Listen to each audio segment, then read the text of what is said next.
Christopher Zweig, and today on CJ at the Movies, I dish on Jared Leto in the latest Marvel feature, Morbius, the made-for-Disney Plus musical Better Nate Than Ever, and the pandemic comedy The Bubble, directed by Judd Apatow and starring Karen Gillan and David Duchovny. Let's take a look.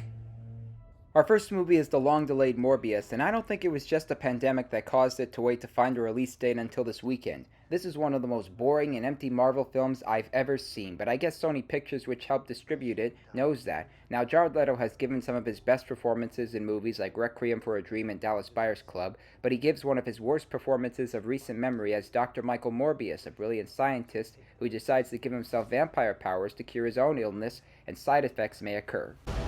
I went from dying to being more alive than ever. It worked.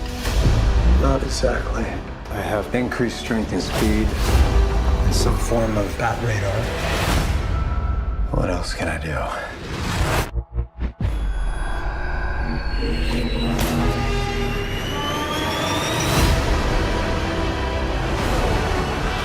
The only likability comes from Al Madrigal and Tyrese Gibson as two FBI agents and Matt Smith as Morbius' surrogate brother, who decides to use the vampire genes for evil. All our lives we've lived with death. Why shouldn't they know what it feels like for a change? Just accept who you are. The bad guy. I wish the trailers and commercials said, "Warning, this movie may cause severe drowsiness, narcolepsy, depression, aggravation, and acute moodiness. Please contact your doctor if symptoms resume. Morbius is that movie. Skip it."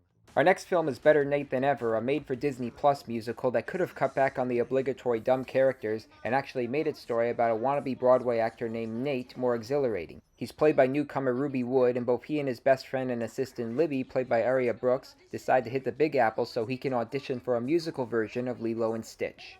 Let's cast a musical. Does anyone have a special skill they'd like to demonstrate? I can do Fiddler on the Roof style knee crawls. This I have to see. Mazel tov!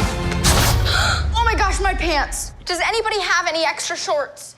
Lisa Kudrow co-stars as Nate's aunt, another wannabe actress who's stuck catering. You remind me of, me. You're literally all I want to be when I grow up. 3 weeks on Broadway, an apartment in New York. Queens, but... Better Nate Than Ever has some high spirits, and the lead is likable in his own exuberant ways, but the movie doesn't really give the story the intelligence and nostalgia it deserves. There are so many wasted opportunities and relies on the routine supporting characters to try to keep the film going, and there's no need to make Lilo and Stitch into a Broadway musical since we already had the Elvis songs keeping things upbeat, so skip it. And our last movie is a hit-and-miss pandemic comedy from Judd Apatow called The Bubble, and it takes place during the you-know-what pandemic, as a bunch of actors are in London shooting the latest sequel to a Jurassic Park-type franchise known as Cliff-Beast. They're trapped in a bubble and are held against their will by the studio heads and filmmakers, so the film has to be finished. This is so exciting. It's like my movie posters have come to life. You will soon learn to hate these people. We are one of 2 movies in production right now. If we fail, the studio is going to go down. I'm not a magician. If you were a magician, you could pull a movie out of your ass. Oh my God, it's Minnie Driver. Oh, I love her. That's Kate McKinnon as the studio head, and the movie's star-studded cast includes Fred Armisen as the director along with Karen Gillan, Keegan-Michael Key, David Duchovny, and Leslie Mann as the actors who either have to get sick or have their characters killed off the franchise, and they struggle to cope with their situation. There's some really crazy shit going down on the Cliff-Beast set right now.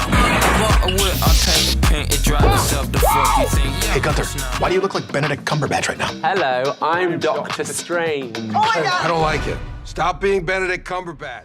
The Bubble isn't a perfect movie because of some of its unlikable characters and obligatory F-bombs, but it does parody the virus and a specific movie franchise and how the actors are stuck with their characters and how the studios are willing to put them at risk so they can make more money. It has a lot of laughs and talents who are able to step outside their comfort zones, and it also has the kind of satirizing of a specific topic that I looked for and missed in Don't Look Up. It doesn't rank with some of Judd Apatow's best films like Knocked Up or The King of Staten Island, but it still keeps you going.